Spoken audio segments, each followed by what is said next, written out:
What a perfect evening to spend with a dear friend, starting off with a wonderful soak in the hot tub in the woods and the fairy lights, and after getting adequately prunified, heading over to a fabulous fire with hot tea and a snack, conversation, and a beautiful, beautiful evening with no rain.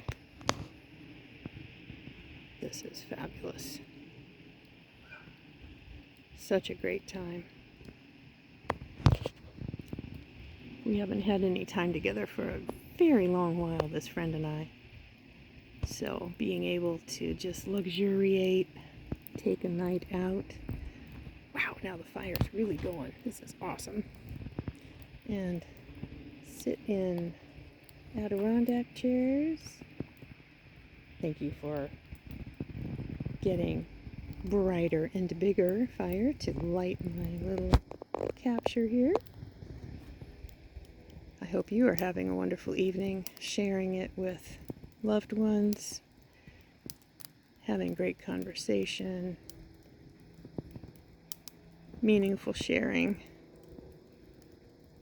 and appreciating all of the gifts that we have been given and are continually given.